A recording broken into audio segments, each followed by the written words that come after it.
Hello and welcome to Coast AM's official YouTube channel. I'm your host, George Norrie. Like, share, and subscribe to our channel. And you can also find us on Facebook, Twitter, and Instagram, and of course, on coasttocoastam.com. From the City of Angels near the Pacific Ocean, good morning, good evening, wherever you may be across the nation, around the world. I'm George Norrie, and welcome to Coast AM. Later tonight, stories of hope, healing, and miracles. Here's what's happening. And this story will become huge. California lawmakers advanced a bill that would require school children in the state to be vaccinated amid pleas from parents and doctors, even activist Robert Kennedy Jr. Under the proposal, parents would no longer be able to send unvaccinated kids to school with waivers, citing religious or personal beliefs. Exemptions would be available only for children with health problems. Supporters say the measure would increase the number of vaccinated young people and improve public health. But opponents say vaccines can be dangerous as the diseases that they aim to fight, and that the bill would trample parental rights. It's going to be a big story here. Germanwings co-pilot Andreas Lubitz, who crashed Flight 9525 into the Alps, killing everyone aboard, may have spiked the pilot's drink with a diuretic in order to get him out of the cockpit. The United Daily Telegraph, citing reports that the 27-year-old Lubitz may have mixed a drug into the captain's drink, causing him to use the restroom and consequently leaving Lubitz alone in the cockpit to do what he did. Fiery criticism from Iran's supreme leader, coupled with demands from the upper echelon of the regime, are throwing the nuclear deal reached last week into doubt, with Iran and the U.S. each claiming the agreement said different things, and neither side is backing down. The supreme leader, the Ayatollah Ali Khamenei, who has final say on all state matters, tore into the United States in remarks published on his official website and on his Twitter account.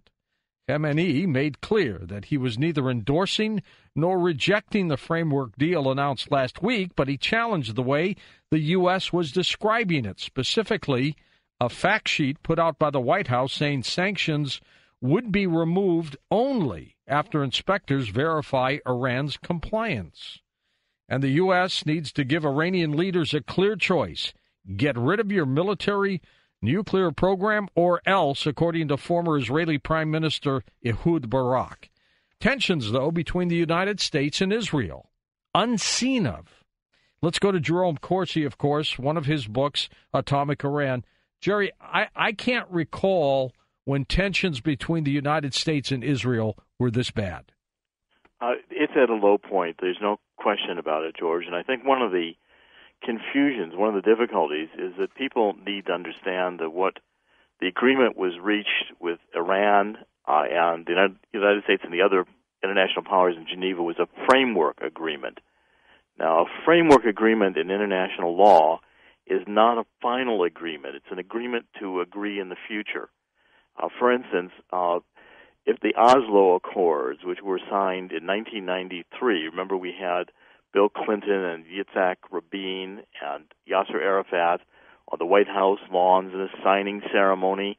They signed a framework agreement on a two-state solution in Israel and Palestine. The state of Palestine has never been created because the final details of that agreement, the future agreement that was supposed to be agreed to, have never been reached. But yet in September 1993, Rabin and Arafat signed the agreement, and Foreign Minister Shimon Peres was awarded a Nobel Prize along with Rabin and Arafat for their efforts. But that's a framework agreement. We have a framework agreement with Iran, and both sides are going to disagree as to what it means because it isn't a final or binding agreement. That's the nature of framework agreements in international law. And it may fall apart, Jerry. In fact, it is falling apart, George, because there's a fundamental disagreement. Iran believed that they got an agreement from John Kerry and President Obama that we would remove the sanctions immediately. And President Obama and John Kerry, evidently according to the fact sheet put out by the State Department, believed the sanctions would only go away in stages as Iran complied with reducing its nuclear program. Iran says it has not yet agreed to any reduction in its nuclear program and will not do so until a final status agreement is reached. A final status agreement is supposed to be reached in June. It may never be reached. Jerry, give us an update. What are you working on these days? Oh, George, I'm working on a lot of things. I'm getting very involved in the presidential campaign already. I've begun to follow the campaigns of Hillary Clinton, Jeb Bush. They seem to be the front runners with the most money. But yet in the Republican Party, we've got challengers coming along. Rand Paul. He's coming on strong. Ted Cruz. They're doing very well. The challengers are doing very well. It's going to be a very interesting presidential season. I remind people we're going to have two complete baseball seasons. The one just started this past week before we vote. November 2016, two complete baseball seasons to play. And yet at this stage, the presidential election of November 2016 is already heating up, and I'm getting very involved in following it. I can't believe it's a year and a half away. Isn't that amazing? It's a year and a half away. Two baseball seasons, George. Two World Series before we vote for the next president. But That's for all. WND, I'm covering it. The presidential news cycle is going to dominate news for the next year and a half. Talk to you later. Jerry Corsi. Drugstore chain Walgreens has announced plans to close about 200 U.S. stores. Walgreens, the largest U.S. drugstore chain, said it will close the stores amid plans to boost its previously announced cost-cutting initiative by another $500 million. Walgreens expects to reduce costs by a projected $1.5 billion by the end of fiscal year 2017. Right now, Walgreens has about 8,200 stores in the United States. More than half of the Americans, that's 52%, are currently not investing in the stock market, either by buying individual stocks or mutual funds or through their retirement accounts like a 401k. What's going on here? Let's check in with the investment advisor, Catherine Austin Fitz. Are people holding back their money, or maybe they just don't have it, Catherine? George, this is very significant. If you look at what those numbers were in 2002, 13 years ago, 67% of Americans owned stocks, either directly or through their pension funds. So this is a very, very big drop. I think the number one reason is people don't have money. So we're literally watching the middle class is being decimated. The second reason, George, is I think there's a just tremendous decline in faith in institutions. So if you don't trust the courts, if you don't trust the government, and you don't trust financial institutions, why in the world would you put money in the stock market? So I think, especially after watching the bailouts, people are nervous and keeping their money closer to home. And I think people anticipate another problem, Catherine. I think they see this on the horizon. Well, we're always fighting the last war, and it's to a certain extent, from a financial standpoint, it's dangerous to do that. But I would say this: we're seeing so much government and financial intervention in the stock market and the financial system. The financial system is being used as a battlefield, and the more it becomes a battlefield, the less people see it as a way to transact and a way to invest their money. And whether it's the BRIC nations making alternative arrangements or Americans not putting their money in the stock market, they're basically saying, I don't want to invest in a battlefield. So I think, the American leadership in certain respects is in real trouble, and this is a real symptom that they've got a serious problem, and it's a lack of faith, and it's a way of managing the economy where you destroy the strength of the middle. Give us a quick Solari.com update. What's going on? Well, the Solari Report is about to publish our first quarter wrap-up. We put a lot into the wrap-ups, George, and we're going to be publishing it in a book again. And yet again, I'll send it this year. And what we're looking at is we're looking at the explosion in debt. Since 2007, global debt has more than doubled, and we now have 40 countries whose debt is more than 100% of GNP. And as you know, that can't last. So imagine if our debt doubled again in the next 5 years. So something's about to give. All right, Catherine, thanks so much. Now, here's a story our science advisor, Richard C. Hoagland, is all over. Get ready for another historic SpaceX rocket landing attempt scheduled for Monday, April 13th. This will be the second time that the SpaceX will try to land a massive, This thing's huge, 140-foot-tall first-stage Falcon 9 rocket onto a platform that's floating offshore in the Atlantic Ocean. The first attempt took place in January, ended with a fiery explosion. Now, if the landing attempt is successful, then SpaceX will have proven that a future of affordable commercial spaceflight is possible. Key to that future, of course, is reusable rockets that can be launched and relaunched, eventually within the same day. So let's check in with the head of the EnterpriseMission.com and our science advisor, Richard C. Hoagland, about that story and much more next on Coast to Coast AM. Al, welcome back to Coast to Coast. You know, he doesn't need a major introduction. I'll just say he's our science advisor. He heads up the EnterpriseMission.com, noted author, Monuments of Mars, Dark Mission as well, Richard C. Hoagland, who sent me a story a few days ago and said, George, you got to watch Monday. Next Monday, SpaceX is going to try it again. And here we go, Richard. What do you think? Well, as I said to Lisa, and I've said to you in endless emails, you've been very patient, this really marks the beginning of something totally brand new. And for the folks that weren't part of our email chain, I told George and Lisa a few days ago that if this all works correctly in the next few years, George and I can do coast from lunar orbit and come home before dinner. That's not bad. That may be the only time I spend time with you in a rocket ship, by the way. Well, just don't ask me to do a presentation. Except the 39 days to Mars, I might try that too. That's not bad. That's also part of the new landscape. Look, we've been looking at space from a government perspective for decades, 50 years, half century, and various governments have joined in. You know, we've got a whole panoply now of governments with spacecraft literally all over the solar system, and there's a very vibrant effort to get humans from other countries into space, you know, in their programs like the Chinese.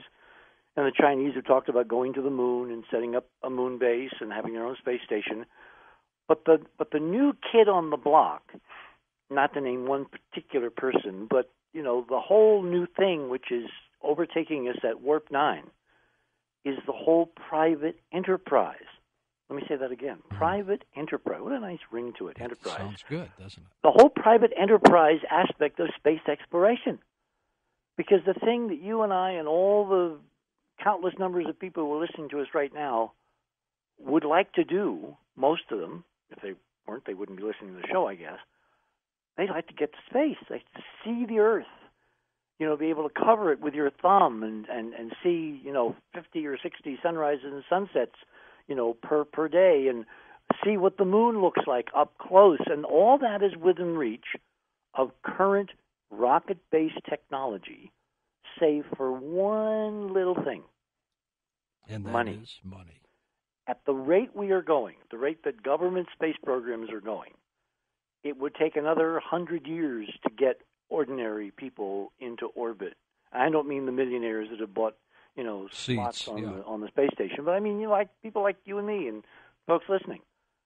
What Elon Musk is doing, and a whole bunch of other people like Jeff Bezos and there's a whole panoply, Richard Branson, is they are privatizing access to space in a way that is driving the costs down like a streamlined anvil falling from 30,000 feet. If Musk pulls this off next Monday... And it's tough. I've got my reservations about this thing. Okay. If he pulls this off, this is the beginning of the real democratization of space that I've been trying to get folks interested in for, you know, my entire career. And everything changes because what the planet is going through now, I mean, if you read the news, if you look at the news, it's incredibly bleak. It sure is. We talked about that last night, Richard. Everything is just upside down. It looks awful. It looks absolutely abominable. It's like they're going to come to get us in our beds. You know, you've got cops shooting people 8 times on television in the back. This is nuts. This is insanity. This is the prediction of the changing physics model we've talked about, which is the good are getting better and the bad are getting worse. Well, if there are 2 examples of the bad and the good that are polar opposites. One a reflection of the darkest pits of our deepest nightmares, to paraphrase Rod Serling, and the other the summit of our potential achievements. It's this cop who did that awful, horrible thing a few days ago on Saturday in North Carolina, and Elon Musk. That's the dichotomy. That's the polar opposites of the human condition right now in the United States of America.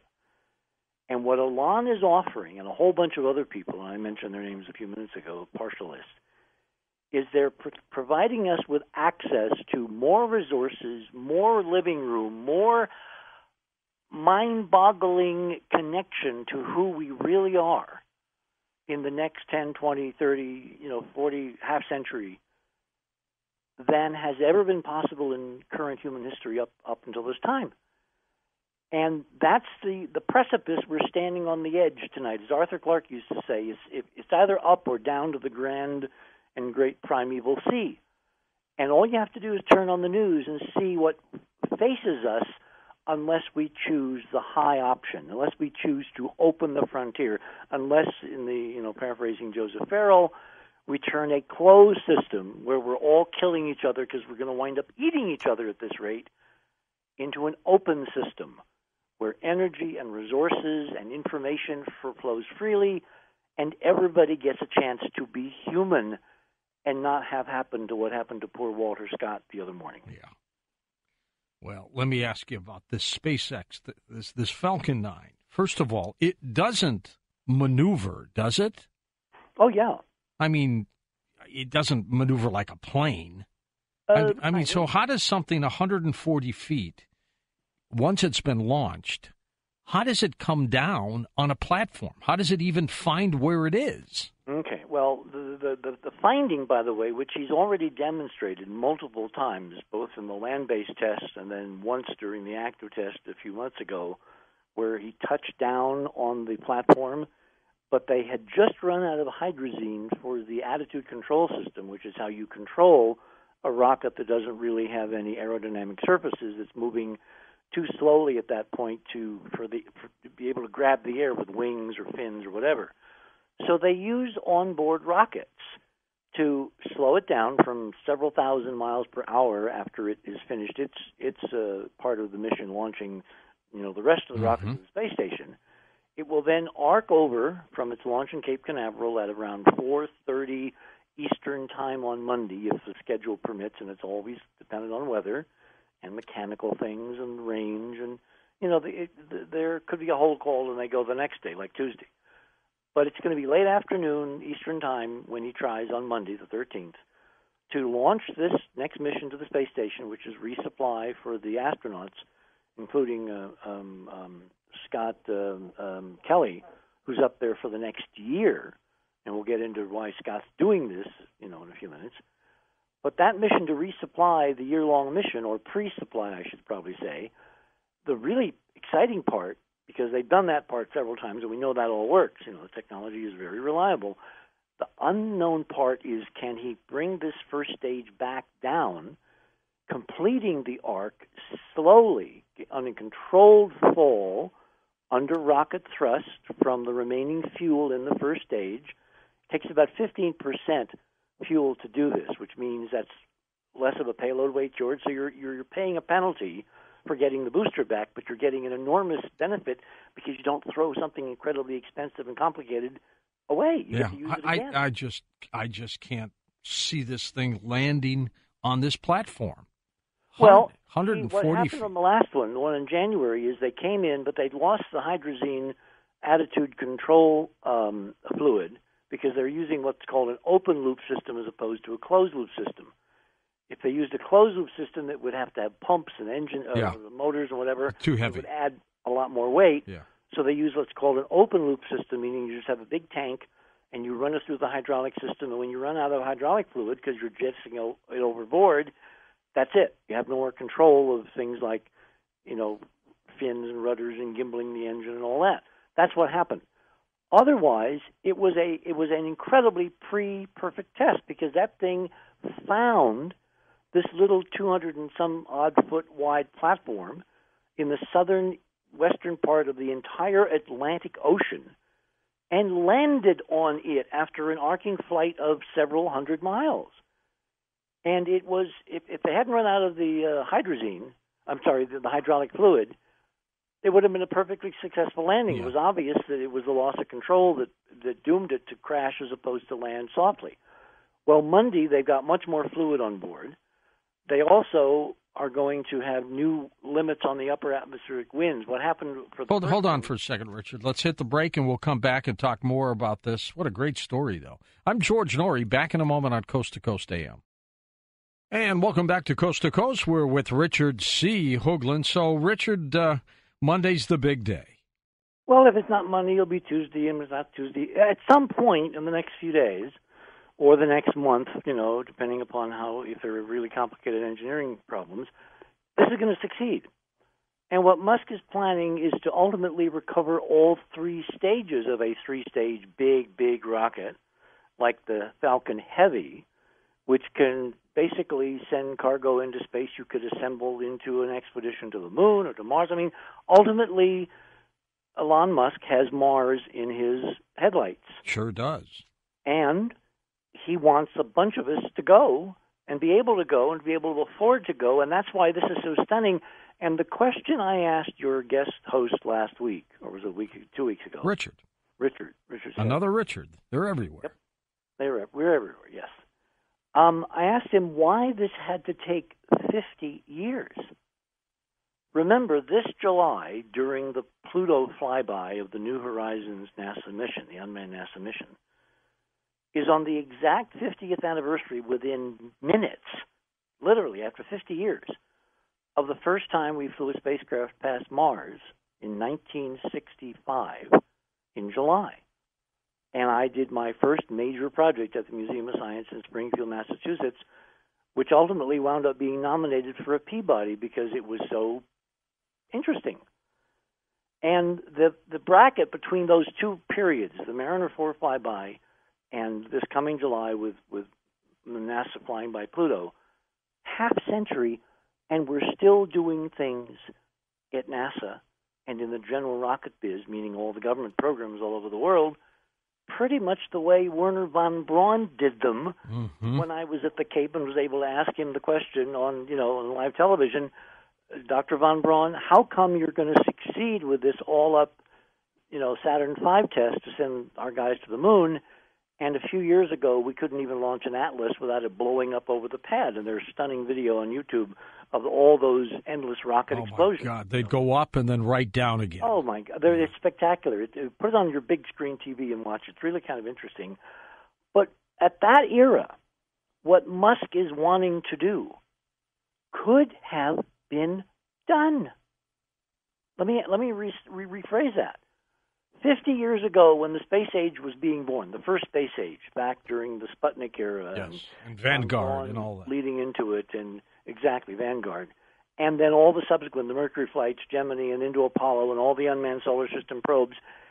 If NASA, if the governments of the world had wanted to really drastically reduce the cost of sending ordinary folks into space and bringing them back home, it could have been done technically.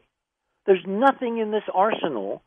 I can hear some of my rabid skeptics out there crying, oh, GPS. In other words, George, you asked how he could find this little platform in the middle of the ocean? GPS. The same GPS you use to hike in the woods or, on my little GPS Garmin map. Yeah. Is what Musk is using off the global GPS satellite systems to pinpoint to within inches now where he wants to go. And then it's simply a matter of sending those coordinates to the computer on board and basically saying in its algorithmic mathematical language, go there. And don't waste any fuel. And if you run out of fuel before you land, try not to hit the barge. And that's what they were almost able to pull off in January. And, of course, with enough fuel now, enough hydrazine to run those fins and the landing legs, because this thing lands on 4 landing legs that pop out at the base of the first stage, and it comes down, and it's going to look absolutely spectacular.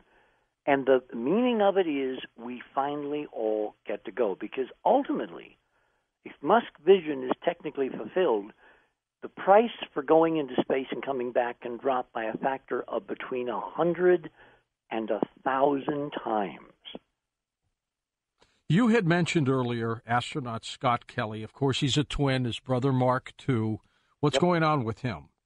Well, why is NASA doing a year-long study of twins? The so-called twin paradox comes to mind, which has nothing to do with this, right now.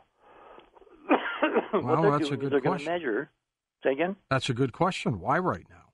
Well, because we need long-term baseline health medical data on astronauts if you're going to send them to Mars, whether it be NASA or it be the private sector, be it Musk, or Mars One, the folks in the Netherlands who want to send people on what they claim is a one-way trip, and it will never, ever, ever, ever be one-way.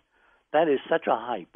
Remember we did a show on that a couple of years ago? Yeah, but if you can't get them back, it is one way. Yeah, but you will get them back. You know how you get them back? How? Don't you think you could do a Kickstarter campaign to get them back? That's a heck of a we're having kick. people now do Kickstarter campaigns to do all kinds of amazing and very expensive things. Not for that much money. How do you know?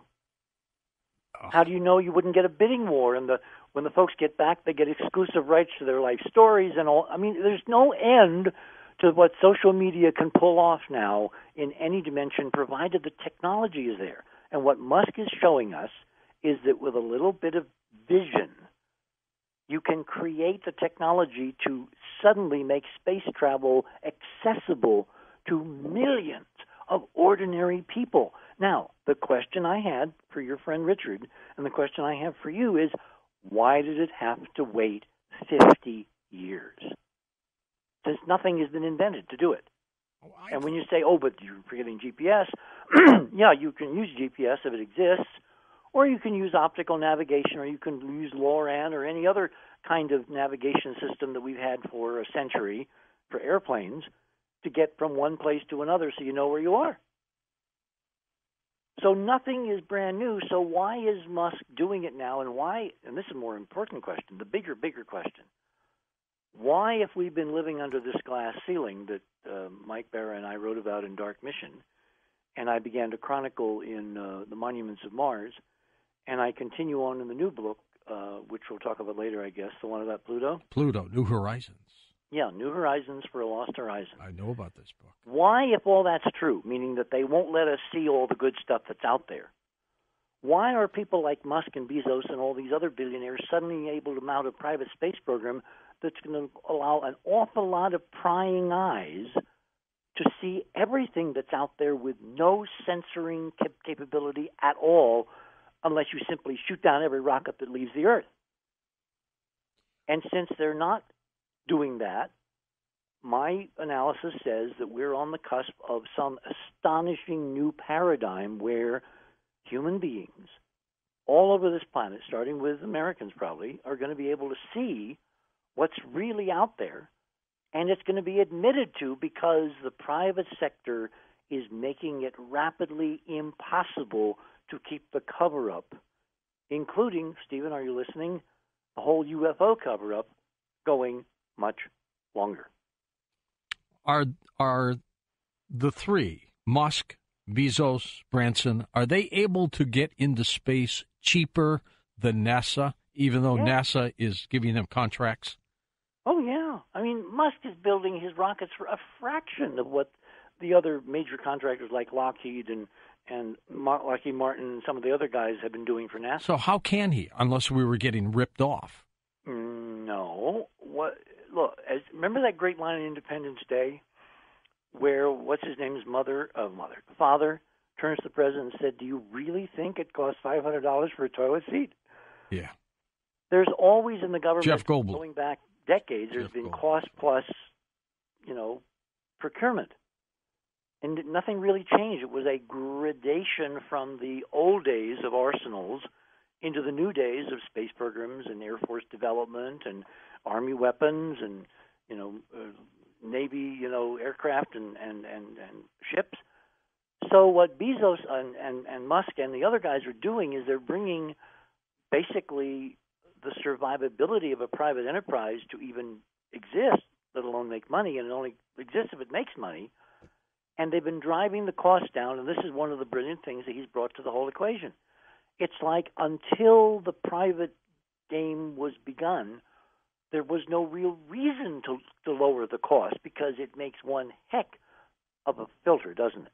It sure does. If you keep anybody but a handful of hand-picked supermen called astronauts who are totally beholden, and their families are totally beholden, and their great-great-grandparents are totally beholden on the government for getting them where they are and able to walk on the moon, do you think those guys are going to tell us anything if they're told not to? Heck no. Of course not. But if you get private enterprise with people like you and me, can you imagine what we could do from lunar orbit, given what I know is there and where it is? You'd have a field day. Of course we will. What do you mean we? You're bringing me too? Of course. What's this 39-day rocket to Mars? Okay, well, that's also new technology. This is what's called a Basimir rocket. It's basically a plasma rocket. Ordinary rockets, burn a fuel in the Saturn V and in the upper stages of a lot of vehicles that go into space. It's hydrogen and oxygen, and you combine them, and you get a very big bang for your buck.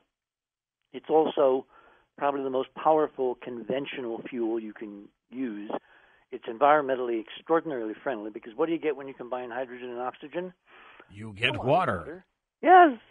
So it's environmentally useful. It's the highest energy bang for your buck, and it's been the base of the space program of all nations for, in one way or another, for the last, let's say 3/4 of the time that the space program has been operating. So from the mid-'60s on, with this landing of the first surveyors, excuse me, in the on the moon back in 1966, hydrogen made its way into the space program via the Centaur rocket, which was developed by an old friend of mine who's no longer with us, named Kraft Ericke.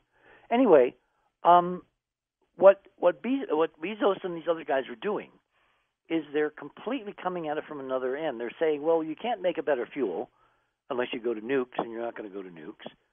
So how do we cut the costs in another innovative and imaginative way? Well, obviously, if you return everything and you don't dunk it in salt water, which is what made NASA's refurbished solid rocket boosters so expensive, because every one of those on the shuttle, each shuttle had 2 of them, and they came down ultimately on parachutes, and they dunked themselves in the South Atlantic. And, of course, when you take expensive hardware and electronics and hydraulic systems and you dunk it in salt water, they corrode. You've got you basically have to rebuild the damn thing. Yeah. What Musk is going to do will not even get its landing pads wet. And then what you do is you refuel it and you fly it back to the Cape. And then you land it there on retro thrust. And off it goes under again. Control. And then you truck it over to the launch pad and you use it again and again. And it's like an airplane. What an incredible concept, which could have been done technically, I keep saying, 50 years ago. If anybody what would that save per launch, do you think, if this 140-foot first stage kept being reused? Millions. More than millions. More than millions. Yeah, you can Google all the numbers, or you can go to Musk's website, SpaceX website. I think they have a graph and a calculation up there. This is a staggering game changer. And my bigger question, given what we're going to talk about in the last hour, which is those pictures that are up on the Coast website that I had Lex and Tim put up, we've got stuff to go look at. And the fact that NASA and ESA and other space programs are publishing more and more images of stunning extraterrestrial, intelligently manufactured artifacts, and some of those are on the Coast website right tonight, it makes no sense. It's absolutely stupid. It's ridiculous. It's absurd given NASA's history of covering everything up, which we've documented over several decades, going back to the beginning of the space program. So what's changed? Why are we living in this twilight era where the old order hasn't folded and the new order hasn't really taken over, and we're in this twilight zone of possibility? I think, and I've been pondering this now for a couple of years, really wondering why NASA has been publishing better and better and better images of artifacts. Did you see that story, by the way, of that top NASA scientist, Ellen Stofan, predicting Ellen Stofan. We're going to find alien life within 10 years. Yes. Now, what does that instantly remind you of as in an official NASA document? That's an amazing story. It's Brookings. Yep. That's what Brookings said. They said, it is not likely we will find extraterrestrial life within the next 20 years. Well, how could they put a time horizon then, which was 1959, and how can Ellen Stofan put it? I mean, it was such a double entendre announcement because they're preparing us all, George, for the inevitable, which I now think is in the hands of Musk and colleagues, which is to democratize the technology for access to space so governments can no longer censor the real solar system in which we live, and then history changes in every imaginable direction. I mean, listen to this quote. We know where to look. We know how to look. Yep. Wow. And on the website tonight are some stunning examples. So you want to hold those till after the hour? Yeah, let's do that, and then we'll talk about your new book that's coming, Pluto, New Horizons for a Lost Horizon. We'll take a few calls. The hour will go by quickly. Give me some updates on your personal life. How's Robin? What's going on here? Robin is an excellent. You want to have Robin on as a guest? She's doing so much amazing stuff. I've been waiting for her to get back to me after her situation. Oh, okay. Well, I will be the messenger. Robin. Yeah, yell down the CQ. That's right.